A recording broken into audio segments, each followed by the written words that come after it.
இணைந்திருப்பது இலங்கையின் முதற்தர செய்தி வழங்குகிற நியூஸ் ஃபர்ஸ்டின் இரவு 8 மணி பிரதான செய்தி அறிக்கையுடன் கொழும்பில் அமைந்துள்ள நியூஸ் ஃபர்ஸ்டின் பிரதான கலையகத்திலிருந்து உங்களை சந்திக்கும் நான் ஜூலின் சிலிஜா.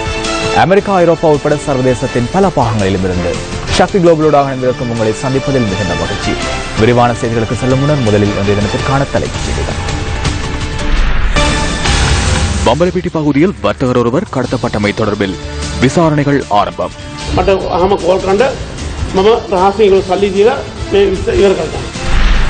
வடக்கு மற்றும் கிழக்கு மாகாணங்களில் 32,107 ஏக்கர் காணி ராணுவத்தினர் வசம் உள்ளதாக பாதுகாப்பு அமைச்சு தெரிவிப்பு.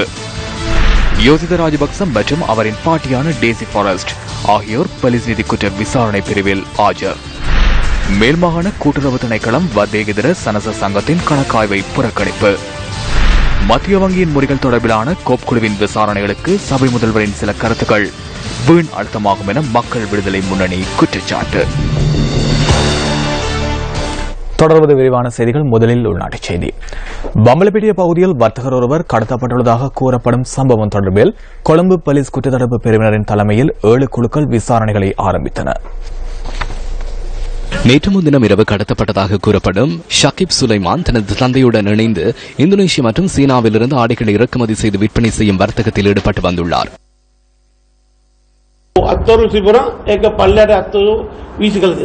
கைக்கடிகாரம் ஒரு புறமாக வீசப்பட்டிருந்தது. அதில் சிறு துளி ரத்தம் காணப்பட்டது. அவர் எவருடனும் கோபத்துடன் இருக்கவில்லை. தவறான விடயங்களிலும் ஈடுபடுவதில்லை. அவர் அப்பாவி பிள்ளை. எவருடனும் அவர் பகையுடன் இருக்கவில்லை. 2 பிள்ளைகள் இருக்கின்றார்கள். எவரேனும் கடத்தியிருந்தால் எனது தொலைபேசி இலக்கத்திற்கு அழைக்குமாறு நான் வேண்டுகோள் விடுக்கிறேன். நான் ரகசியமாக தேவையான பணத்தை வழங்குகிறேன். சட்ட ரீதியாக நாம் எதனையும் செய்ய போவதில்லை. எமக்கு எமது பிள்ளை மாத்திரமே போதும்.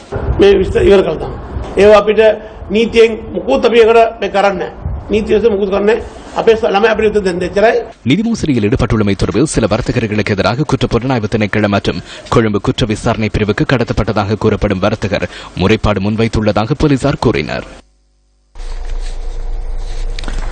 வடக்கு மற்றும் கிழக்கு மாகாணங்களில் 32,107 ஏக்கர் காணி ராணுவத்தினர் வசம் உள்ளதாக பாதுகாப்பு அமைச்சு தெரிவித்துள்ளது.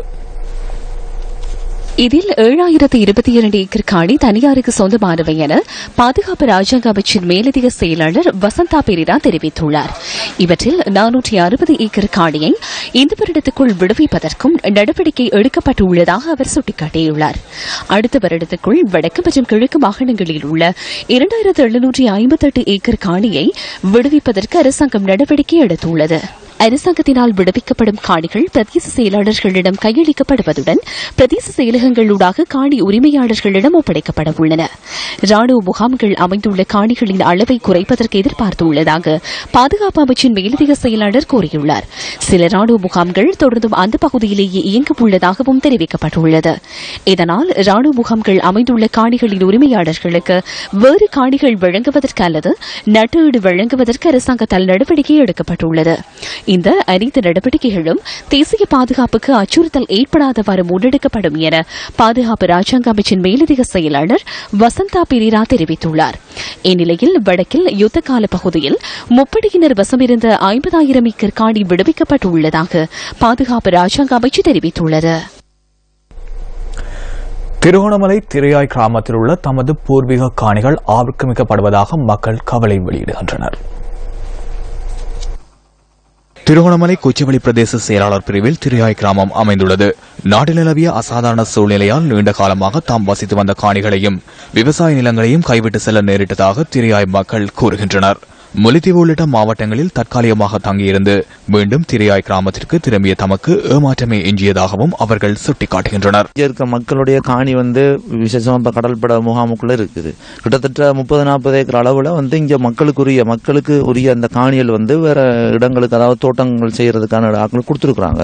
அப்ப அது இங்க உள்ள மக்களுக்குரிய சொத்து தான். அரசாங்க பகுதியா இருந்தாலும் இங்க உள்ள மக்களுக்குரியதான். அப்ப அந்த மாதிரியான இடங்களை விடுவிச்சு இந்த மக்களுக்கு அதை பெற்றுக் கொடுக்கணும். தமது 300 ஏக்கருக்கு மேற்பட்ட விவசாய நிலம் அரச காணி என தெரிவிக்கப்பட்டு வெளிமாவட்டங்களைச் சேர்ந்த மக்களுக்கு வழங்கப்பட்டுள்ளதாக திரியாய் மக்கள் கூறுகின்றனர். பாராளுமன்ற உறுப்பினர் தமிழ் தேசிய கூட்டமைப்பில் நாங்கள் இதையும் கேட்க தயாரில்லை. ஏன்னு சொன்னா அவங்க அரசாங்கத்தில் அங்கம் வகிக்காதார்கள். கேட்டா சொல்லுவாங்க தங்களை அரசாங்கத்தில் செய்யற சொல்றாங்க, நாங்கள் அதை எங்களோட உரிமை இல்லை என்று சொல்றாங்க. அப்ப நாங்கள் நாங்கள் அவங்ககிட்ட கேட்டு பிரயோஜனம் இல்லை. அரசாங்கம் அந்த வனவிலங்கு சரணாலயம் எல்லாம் இருக்கு, அந்த பகுதியில் யானைகளை விடலாம். ஆனா ஊருக்குள்ள கொண்டு விட்டுருக்காங்க, கொண்டு இறக்குறாங்க. மக்கள் பார்த்துருக்கு. மக்கள்கிட்ட கேட்டா தெரியும், ஒவ்வொரு யானைக்கு ஒரு பேர் வச்சிருக்காங்க. மறைய நண்டுவாங்க, சொத்து முத்தி அண்டுவாங்க, செவிடு அண்டுவாங்க, கூலவாள் அண்டுவாங்க, அப்படி ஒரு பேர் வச்சிருக்காங்க. எல்லாமே வளர்த்த யானை. குடியேற வரும்போது நடு ஊருக்குள்ள ஆமிக்காரர் இருந்தவங்க. அப்ப எங்களுக்கு இடம் வேணும், எங்களுக்கு இடத்தை விடுங்கன்னு சொல்லி கேட்டதுக்கு எவ்வளவோ கஷ்டப்பட்டு விட மாட்டோம்னு சொல்லி பிறகு கடைசியா என்ன செய்தாங்க, தாங்களுக்கு இடம் வேணும் இருக்காண்டு. அப்ப நாங்கள் அந்த ஊருக்குள்ள நடு மத்தியில கொஞ்சம் இப்ப இடத்தை பிடிப்போம்ன்றதுக்காக நாங்க இருக்கணும்ன்றதுக்காக நாங்க சொல்லி நீங்க விலத்தி இருங்கன்னு சொல்லி அவங்க போய் அங்கால இருந்துட்டாங்க, கொஞ்சம் மேல ஊருக்கு மேல. ஆனா அவ்வளவு குடியேறின ஆக்கல்ற காணி அதுல எங்களோட ஈமக்கிரிகள் செய்யற சுடலை கூட இருக்கு. அதுல 2 ஏக்கர் இருக்குது. இப்பிரதேசத்தில் முப்படையினரும் நிலை கொண்டுள்ள அதேவேளை பாரிய முகாம்களும் இங்கு அமைக்கப்பட்டு பராமரிக்கப்பட்டு வருகின்றன. இந்த காணிகள் 83-84 ஆண்டு காலப்பகுதிகளில் குறித்த பிரதேச மக்களால் பராமரிக்கப்பட்டு வந்த காணிகள். இருப்பினும் அவர்களிடம் போதிய ஆதாரங்கள், ஆவணங்கள் இல்லை. அவ்வாறான மக்களுக்கு நாங்கள் அவர்கள் மீளக்குடியேறி எவ்வாறு முறையிடும் பட்சத்தில் அவர்களுக்கு காணி கச்சேரிகள் மூலம் 2008 சுற்றுவதற்கு அமைய மாற்று காணிகளும் வழங்கப்பட்டு வருகின்றன. பாலத்திலிருந்து சலப்பையாறு பாலம் வரையிலான எல்லை பகுதியில் கரையோரத்தை அண்மித்த பகுதியாக 510 ஏக்கர் நிலம் அரசகாணிகளாக காணப்பட்ட நிலங்கள் பயணத்துறைக்கு வழங்கப்பட்டுள்ளது. இருப்பினும் அவ்வாறு வழங்கப்பட்ட நிலங்களில் குறிப்பிட்ட சில நிலங்களை, அதாவது 40 தொடக்கம் 45 ஏக்கர் வரையிலான நிலங்கள் தான் தற்போது பாவனைக்கு உட்படுத்தப்பட்டுள்ளன. வாக்காளர் டாப்பிலோ அல்லது நிரந்தரமாக இங்கு குடியிருக்காத எந்த ஒரு நபர்களுக்கும் எம்மால் காணிகள் எதுவும் இங்கு வழங்கப்படவில்லை. காணி அனுமதி பத்திரம் வழங்கப்பட்டவர்களது காணிகளில் விசேட அதிரடிப்படையினர் முகாமிட்டு உள்ளனர். அந்த பகுதியில் உள்ள எல்டிஓ அனுமதி பத்திர காணி உரிமையாளர்களுக்கு மாற்று காணிகளும் வழங்கப்பட்டுள்ளன. மீள்குடியேறிய புதிய குடும்பங்கள் மற்றும் நிரந்தரமாக இங்கும் வதிக்கும் குடும்ப பதிவுகளில் இடம்பெற்றுள்ளவர்கள் காணியற்றவர்களாக காணப்படின் 2008 சுற்றுவதற்கு அமைய அவர்களுக்கு காணி கச்சேரிகள் நடாத்தப்பட்டு மாகாண காணியாளரின் அனுமதி பெற்று புதிய காணிகளும் நாங்கள் வழங்கி வருகின்றோம். யுத்தத்தால் இடம்பெயர்ந்து சென்றவர்களது காணிகள் சில சந்தர்ப்பங்களில் வேறு தரப்பினரால் அத்துமீறப்பட்டு அல்லது வேறு பொதுமக்களால் அத்துமீறப்பட்டு இருப்பின் அதற்கு உரிய சட்ட நடவடிக்கைகள் எடுக்கப்பட்டு அந்த காணிகளை மீள பெற்றுக் கொடுக்கின்றோம். 85 ஆண்டிற்கு பின்னர் பெரும்பாலான வயற்காணிகள் பயிற்சிக்கு உட்படுத்தப்படவில்லை. பெரியகுளம் பகுதியிலிருந்து தென்னமரவாடி வரை சுமார் 4000-5000 ஏக்கர் வரையிலான காணிகள் 85 ஆண்டிற்கு பின்னர் செய்கை பண்ணப்படாததால் காட்டு நிலமாகவே காட்சி அளிக்கின்றன. தற்போது உள்ள வன பரிபாலன திணைக்களத்தின் சட்டத்திட்டங்கள், வன ஜீவராசிகள் திணைக்களங்களின் சட்டத்திட்டங்களுக்கு அமைய சில பகுதிகள் வன பரிபாலன திணைக்களரால் எல்லைப்படுத்தப்பட்டுள்ளன. இருப்பினும் யுத்தம் காரணமாக பொதுமக்கள் சிலர் ஆவணங்களை இழந்துள்ளனர். சிலரிடம் ஆவணங்கள் அற்ற நிலையில் காணப்படுகின்றன. நாங்கள் பல்வேறு பகிரத பிரயத்தனங்கள் மூலம் பெற்று மீளவும் அவர்களை பயிற்சியை மேற்கொள்வதற்கேற்ற ஒழுங்குகளையும் எங்களோட பிரதேச மட்ட ஒருங்கிணைப்பு குழு கூட்டங்கள், அதேபோல மாவட்ட மட்ட ஒருங்கிணைப்பு குழு கூட்டங்களிலும் அனுமதிகளை பெறுவதற்கும் முயற்சிகள் எடுத்து வருகின்றோம். சைவ சமய விவகார குழுவின் நெல்லைக்குமரன் 24வது மலர் வெளியீட்டு விழா இன்று நடைபெற்றது. யாழ் நல்லூர் நாவலர் கலாசார மண்டபத்தில் இந்த நிகழ்வுகள் ஏற்பாடு செய்யப்பட்டிருந்தன. யாழ் மாநகர ஆணையாளரும் சைவ சமய விவகார குழுவின் தலைவருமான போனா வாகீசன் தலைமையில் இடம்பெற்ற இந்த நூல் வெளியீட்டு விழாவில் வடமாகாண முதலமைச்சர் CV விக்னேஸ்வரன், இந்திய துணை தூதுவர் ஆனா நடராஜன் உள்ளிட்ட பலர் கலந்து கொண்டிருந்தனர். விமானத்திலே திரு ஆஸ்டின் பெர்னாண்டோ அவர்கள் வந்தார்கள். கிழக்கு மாகாண கவர்னர் அவர்கள், நீங்கள் வடக்கு கிழக்கை இணைக்க வேண்டும் என்று கேட்கின்றீர்கள். அது எவ்வாறு முடியும்? சிங்கள மக்கள் அங்கு காலாதி காலமாக பல வருட காலமாக இருந்தார்கள் என்பது எங்களுடைய மக்களினுடைய எண்ணம். ஆகவே வடக்கு கிழக்கு தமிழ் பேசும் மக்களுக்கு உரியது என்று நீங்கள் குறிப்பிடுவது பிழையன். அதற்கு அவரிடம் நான் குறிப்பிட்டேன், காலாதி காலமாக தமிழ் மொழிதான் வடக்கு கிழக்கு மொழியில் பாவிக்கப்பட்டு வந்த ஒரு மொழி. அதிலே எந்த விதமான சந்தேகமும் இருக்க முடியாது. இல்லையே, அங்கெல்லாம் பௌத்த சின்னங்கள் இருக்கின்றன என்று குறிப்பிட்டார்.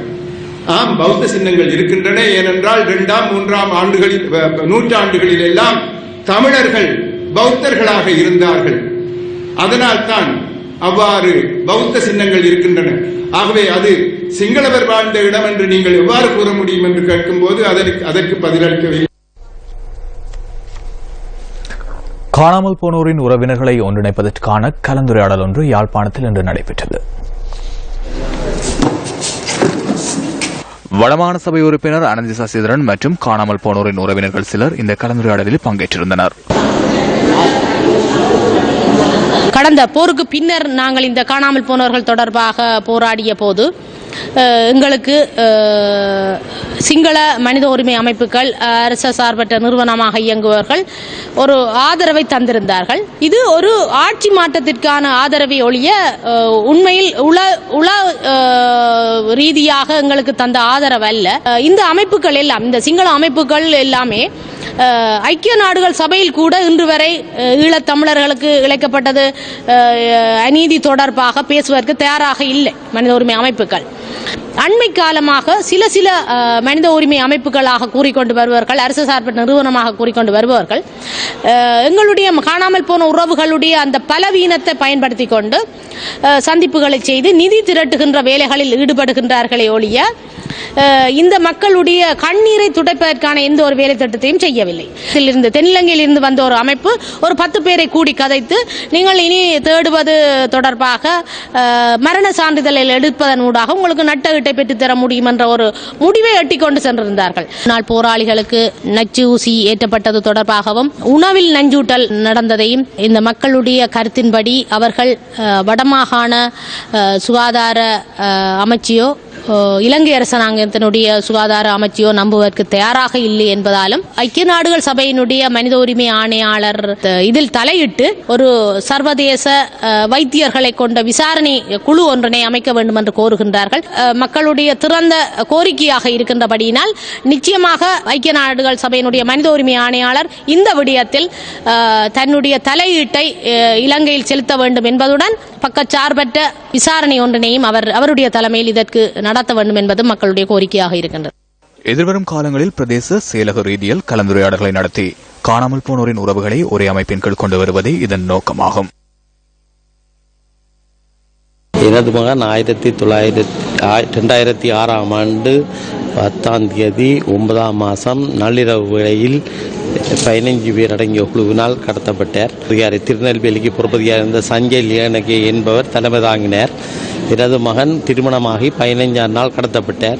நான் UN எல்லாத்துக்கும் உடனடியாக கோபியானனுக்கு விடிய காலமே 6:05க்கு எனது மகன் கடத்தப்பட்டது சம்பந்தமாக மெசேஜ் அனுப்பினாங்கள். 7ஆம் ஆண்டு ஆகஸ்ட் மாதம் 19ஆம் தேதி 4 பேருடன் எனது மகனை வெள்ளவத்தையில் கண்டதாக எனது மருமகள் கூறினார். பஸ்ஸில் இறக்கும் பொழுது கண்டதாக கூறினார். 2013 எனது நண்பர் ஒருவர் கொள்ளுப்பட்டியில் கண்டதாகவும் அவருடன் இன்னொருவர் சென்றார். அவர் பெயர் டெனிஸ்வரன். 2007ஆம் ஆண்டு 31ஆம் தேதி எனது நண்பருக்கு திருநெல்வேலி பொறுப்பதியாக இருந்த சஞ்சய் லியனகே சொல்லியிருக்கிறார். இவற்ற மகனை கடத்தருக்கு ஆள் இருக்குன்னு சொல்லி எனது நண்பருக்கும் சொல்லியிருக்கிறார். 2013ஆம் ஆண்டில் கண்ட வரை எல்லாரையும் நான் இனம் காட்டுவேன். எனவே எனக்கு சட்ட ஆலோசனை வழங்கியும் அல்லது இந்த வழக்கை இது வழக்கையும் எடுத்து எனக்கு விசாரிக்கிறதுக்குரிய நடவடிக்கை எடுக்கும் சொல்லி தயவாக கேட்டுக்கொள்ளும். நல்லிணக்க பொறிமுறைக்கான மக்கள் கருத்தறியும் செயலணியின் அமர்வுகள் இன்றும் 2 மாவட்டங்களில் இடம்பெற்றன. இந்த நேவி உடுப்பு மாதிரியே வந்தாங்க, உடுப்பு மாதிரியே வந்தாங்க, இன்னொரு போலீஸ் உடுப்பு மாதிரியே வந்தாங்க. அவங்க சொன்னாங்க நாங்க தேடி பாக்குறோம்னு சொன்னாங்க. இது வரைக்கும் ஒரு முடிவு சொல்ல இல்லை. அவரை தூக்கு மரத்தில் இட்டாலும் அவர் என்ன அண்ணா தானே, அவர் அண்ணா இல்லைன்னு சொல்லி தூக்கு மரத்தில் இட்டு போறோம். அந்த பூதோட எனக்கு தான் தருவான். அவர் அண்ணன் சொல்றது தப்பு இல்லை. அப்ப நான் என்ன சொல்றேன், விடுதலைக்காக போராடினவர்கள் ஒரு நாளும் பயங்கரவாதிகள் இல்லை. பயங்கரவாதி பட்டத்தை இவங்க தான் கொடுத்தாங்க. சரியா?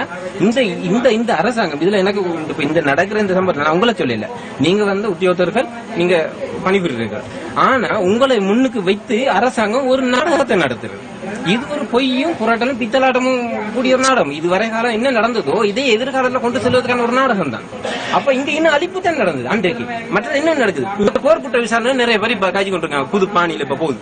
எப்படி போர்க்குற்றம் அப்படின்னு சொன்னா, போர் குற்றம் சொன்னால் இந்த போர் சரியானது வருது. என்ன போர் சரியானது? அதுல சில மனித உரிமை மீறல்கள் நடந்தது. அதான் போர் குற்றம். அப்படித்தானே? நான் சொல்றேன், இங்க போர் குற்றம் நடக்கல, போரே குற்றம். ஒரு மனிதன் உயிருடன் இருக்க நடக்கும் மனித உரிமை மீறல் தான் போர்க்குற்றம் நடக்க முடியும். ஒரு மனிதனை கொலை பண்ணுவது கொலை. இங்க நடந்தது இன படுகொலை. பெரும் பிரச்சனைக்கு மத்தியில நாங்க போராடணும். இந்த பிள்ளைகளை கிடைக்கணும் அப்படின்னு எங்களுக்கு ஷூட் பண்ற லெவல் கூட அந்த இடத்துல வந்துச்சு. அதெல்லாம் அப்படி கூட எங்களோட பிள்ளைகள் வேணும்னு சொல்லி நாங்கள் நிறைய போராடணும். தாய்மார்கள்லாம் சேர்ந்து பிள்ளைகளோட படத்துகளை வச்சு அவங்கள வெட்டா வெயில்ல பிரச்சனைக்கு மத்தியில நாங்கள் எங்க பிள்ளைகள் வேணும் எங்களுக்குன்னு சொல்லி போராடணும். நாங்கள் அப்ப எங்க பிள்ளைங்களுக்கு கிடைக்கல. இன்னமும் எங்க பிள்ளைங்க இருக்கிறாங்களா இல்லையா, இல்லாட்டி உயிரோட இருக்கிறாங்களா இல்ல, அந்த பிள்ளைகளுக்கு என்ன நடந்தது, யார் கடத்தினது, யார் செஞ்சதுங்கிறது கூட எங்களுக்கு இதுவரையும் தெரியாது. நாங்களும் ஒரு முடிவு பெறலாம். சரி, இப்ப ஆணைக்கு ஜனாதிபதி இப்ப வந்திருக்கிற இது தருவேர் என்றுதான் நாங்கள் எதிர்பார்த்துட்டு இருக்கிறோம். 2006 எங்களோட அண்ணன் இன்னொரு ஆள் மண்சேர்லையும் போயிருக்கிறேன். அவற்றை இது மரண சர்டிஃபிகேட் முடிச்சது 25,000 ரூபா அந்த இது செக் தந்தவே, அதுக்கு பிரயந்தவி எதுவுமே இல்லை. எல்லா இடமும் முறைப்பாடு செஞ்சாங்க. போலீஸ் சென்டி இருக்கு. நாங்க மனித உரிமை குழுவிட்ட இல்ல கடையடியில வச்சு வியாபாரம் செஞ்சு ஒண்ணுண்டவரை முன்னாள் எங்களுக்கு முன்னால கடத்தினது. நீல உடுப்போட வந்தவங்க போலீசர் எல்லாம் முகம் கருப்பு சீல துண்டு கட்டி இருந்தது. 5 பேர், 2 ஆட்டோ, 4 பைக். எதிர்பார்ப்பு எந்த ஒரு மனுஷனுக்கும் இருக்கக்கூடாது. ஏன்டா அவங்க கொடுக்குற கொடுப்பனவை நாங்க வாங்கிட்டு எங்களோட சௌகரங்களை நாங்க இழந்துட்டு இருக்கலாம்.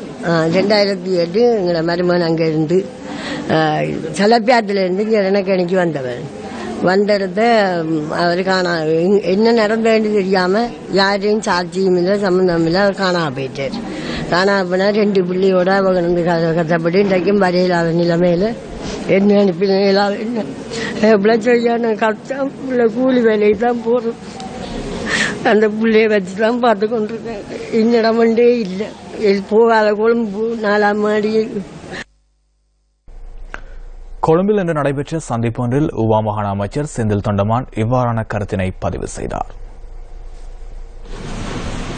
காலம்பரம் ஒரு பத்திரிகையில் வந்துருச்சு, 2500 ரூபா கடந்த காலங்களில் மக்களுக்கு வழங்குறதுக்கு அவங்க ஒரு தனிப்பட்ட யூனியனோட பேச்சுவார்த்தை பண்ணி அந்த யூனியன் வந்து இப்போ இருக்கிற 620 ரூபா சம்பளம் அந்த மெத்தட் இல்லாமல் புதுசாக இன்னொரு மெத்தடுக்கு வந்து நாங்கள் அரசாங்கத்துக்கு அழுத்தம் கொடுத்து இந்த மெத்தட் புது மெத்தட் மாற்றுறதுக்கு ஒத்துக்க வைக்கிறோம்.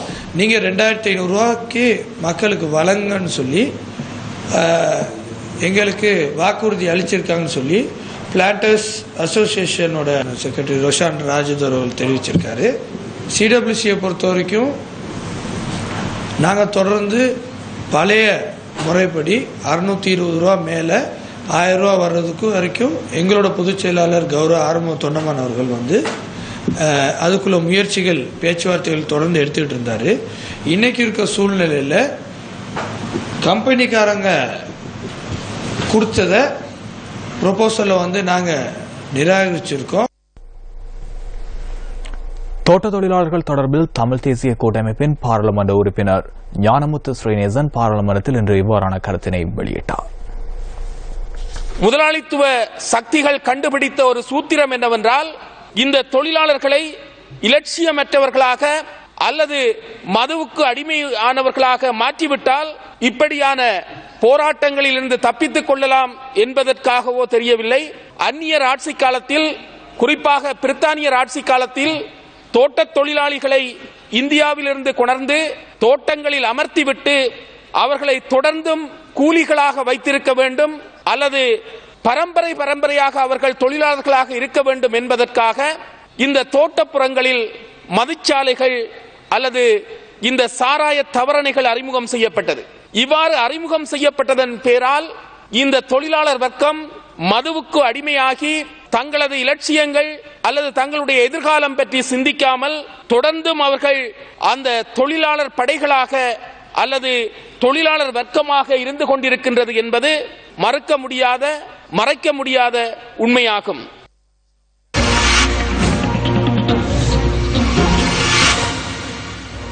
மாகாண சபை முறை நாட்டில் அறிமுகப்படுத்தப்பட்டதை அடுத்து அந்த சபைகளுக்கு தெரிவு செய்யப்பட்ட உறுப்பினர்களுக்கு மாகாண சிறுபிள்ளைகள் என்ற புனைப்பெயரும் சூட்டப்பட்டிருந்தது. மேல் மாகாண சபையின் ஒன்றுகூடல் அறையொன்றினுள் நேற்று இடம்பெற்ற கூட்டத்தின் போது இடம்பெற்ற சம்பவங்களை அடுத்து அன்று சூட்டப்பட்ட புனைப்பெயர் இற்றைக்கும் பொருந்தும் என்பது தெளிவாக புலனாகியது. தமது மாகாணத்திற்குள் அமுலில் உள்ள கூட்டுறவு கொள்கை பிரகடனத்துக்கு அமைவாக பதிவு செய்யப்பட்டுள்ள மகரிகம வத்தேகெதர சனச நிலையத்தில் இடம்பெற்றுள்ள பாரிய நிதி மோசடி தொடர்பில் எதுவுமே அறிந்திராத சிறுபிள்ளைத்தனத்துடன் முதலமைச்சர் உட்பட விடயத்துக்கு பொறுப்பான முன்னாள் மாகாண கூட்டுறவு அமைச்சர் ஆகியோர் நடந்து கொண்டனர். சம்பந்தப்பட்ட சங்கத்தின் உறுப்பினர்கள் அல்லாத 500க்கும் அதிகமானோரின் மீளப்பெற முடியாத வைப்பீட்டுத் தொகை 700 மில்லியன் ரூபாவுக்கும் அதிகமாகும். சங்கத்தின் செயற்பாடுகளுடன் தொடர்புடைய ஆவணங்கள் மற்றும் கணினி தரவுகள் அனைத்தும் காணாமல் போயுள்ளதால் வைப்பீடு செய்துள்ள வெளிவாடிக்கையாளர்கள் மற்றும் அங்கத்தவர்களுக்கு இழைக்கப்பட்டுள்ள மோசடிகளின் அளவை மதிப்பீடு செய்து கொள்வது அந்த அளவுக்கு இலகுவான காரியமல்ல. இந்த நிதி மோசடிக்கு பொறுப்பு கூற வேண்டிய பணிப்பாளர் சபையினருடன் முதலமைச்சருக்கு நெருக்கம் காணப்படுவதை அவருடைய கருத்துக்கள் மூலமே உறுதி செய்து கொள்ள முடியும். இங்கு நிதி மோசடி இடம்பெற்றுள்ளது. உங்களால் இதனை முன்னெடுக்க முடியவில்லை என்று சனசவிடம் சென்று நான் கூறியுள்ளேன்.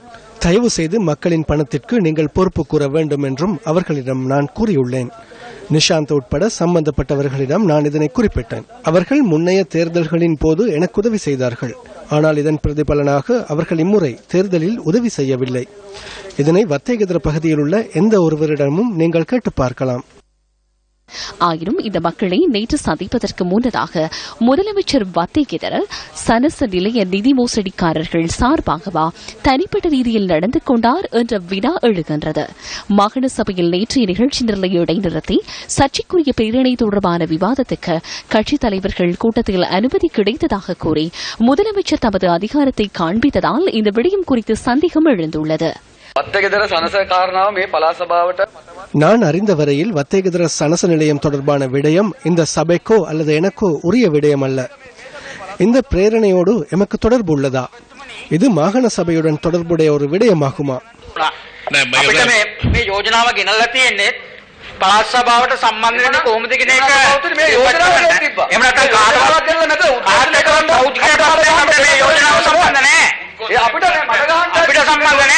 ඔබතුමාට පුළුවන් මේ යෝජනාව ප්‍රතික්ෂේප කරන්න ඕන මේ යෝජනාව.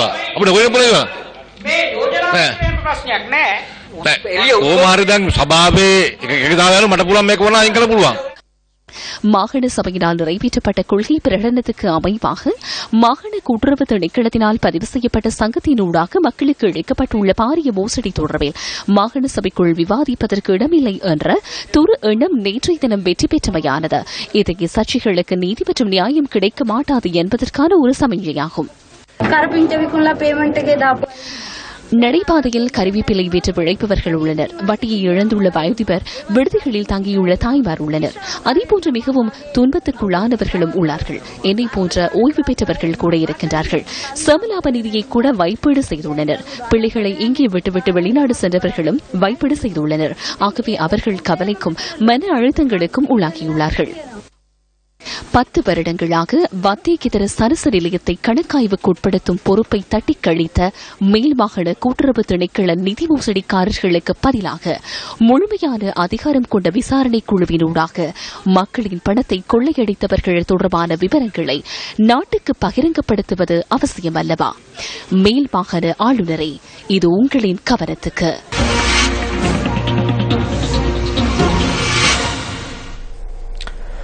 முன்னாள் ஜனாதிபதியின் மகனான யோஷித ராஜபக்ச மற்றும் அவரின் பாட்டியான டேசி ஃபாரஸ்ட் ஆகியோர் போலீஸ் நீதி குற்ற விசாரணை பிரிவில் இன்று ஆஜராகினர்.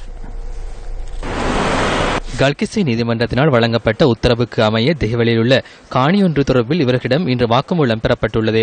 சுமார் 4 மணித்தியாலங்கள் போலீஸ் நீதி குற்ற விசாரணை பிரிவில் இவர்கள் வாக்குமூலம் வழங்கியதாக எமது செய்தியாளர் கூறினார். எனது தாயார் எனக்கு வழங்கிய காணி தொடர்பில் விசாரித்தனர். காணி உரிமத்தை கொண்டு வருமாறு கூறினர். அதனை நான் காண்பித்தேன். தேவை ஏற்படின் அழைப்பார்கள். எந்த ஒரு சந்தர்ப்பத்திலும் வருவதற்கு நாம் தயாராக உள்ளோம். தமிழும் சைவமும் தலை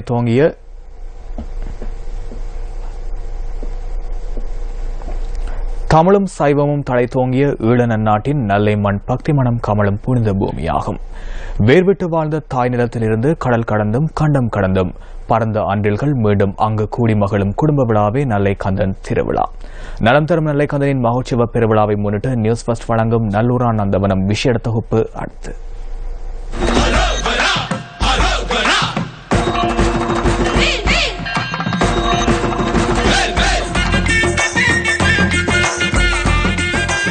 ஈழ நன்னாட்டின் சென்னியாக விளங்கும் யாழ்மண் தமிழும் சைவமும் தழைத்தோங்கிய புனித கஷேத்திரங்களின் அமைவிடமாகும். ஈழத்து இலக்கிய வரலாற்றில் யாழ்ப்பாண தரசர்கள் காலம் தொட்டே நல்லையம்பதி எனும் திருத்தலத்தின் பேரும் சிறப்பிடம் பெறுகிறது. 16ஆம் நூற்றாண்டில் யாழ் நுழைந்த போர்த்துகீசர் கண்களை நல்லூர் ஈர்த்ததாக வரலாற்று ஆய்வாளர்கள் சார்ந்து பகர்கின்றனர். யாழ்ப்பாண அரசின் தலைநகராக மிளிர்ந்த பெருமைமிகு பூமியே நல்லூர். யாழ்ப்பாண வைபவமாலை உள்ளிட்ட பல இலக்கியங்களின் உரைப்பொருளாக விளங்கிய நல்லூரின் பாரம்பரியம் சொல்லிலடங்காது. யாழ்மண்ணின் இதயமாக விளங்கும் நல்லூரின் சிறப்பை பறைசாற்றும் திருத்தலமே நல்லையம்பதியில் உள்ள அலங்காரக்கந்தன் ஆலயம்.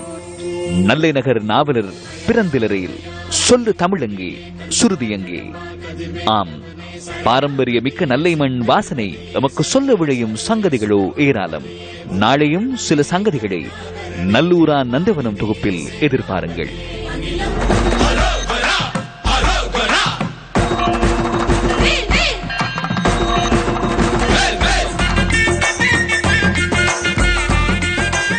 மத்திய வங்கியின் முறைகள் விநியோகம் தொடர்பிலான கோப் குழுவின் அறிக்கை அக்டோபர் மாதம் முதல் வாரத்தில் பாராளுமன்றத்தில் சமர்ப்பிக்கப்பட உள்ளது. கோப் குழு தொடர்பில் இன்று பாராளுமன்றத்தில் வாத பிரதிவாதங்கள் இடம்பெற்றன. இது தொடர்பிலான மேலதிக விவரங்களை தொடரும் நியூஸ் ஃபர்ஸ்டின் 10:45 பிரதான செய்தி அறிக்கையில் எதிர்பாருங்கள். பல்வேறு துன்பங்களுக்கு மத்தியில் வாழும் மக்களின் எதிர்பார்ப்புகளை நிறைவேற்றுவதற்காக மக்கள் சக்தி 100 நாட்கள் திட்டம் தொடர்ந்தும் முன்னெடுக்கப்படுகின்றது. சுமார் 30 வருடங்களாக புனரமைக்கப்படாத மாத்தறை கலேவல மற்றும் பலாகல பிரதேச செயலாளர் பிரிவுகளுக்கு மத்தியில் அமைந்துள்ள உஸ்ஸான பாலம் மழைக்காலங்களில் மக்களின் உயிர்களை காவுக்கொள்ளும் ஒரு பாலமாக அமைந்துள்ளது. உஸ்ஸான மக்கள் தம்மால் இயன்றளவு இந்த பாலத்தை புனரமைத்த போதிலும் மழை காரணமாக இன்று பாலம் மேலும் சேதமடைந்துள்ளது. மழையுடன் ஹெவனல்ல ஓயா பெருக்கெடுக்கும் போது புலனவத் கிராம மக்கள் இருமரங்கிலும் காத்திருக்க வேண்டியுள்ளது. அந்த தகவலுடன் நியூஸ் ஃபர்ஸ்டின் இன்றைய தினத்திற்கான இரவு 8 மணி பிரதான செய்தி அறிக்கை நிறைவுக்கு வருகின்றது. தொடர்ந்து மேற்பாருங்கள் நியூஸ் ஃபர்ஸ்டின் இரவு 10:45 பிரதான செய்தி அறிக்கைகளை. வணக்கம்.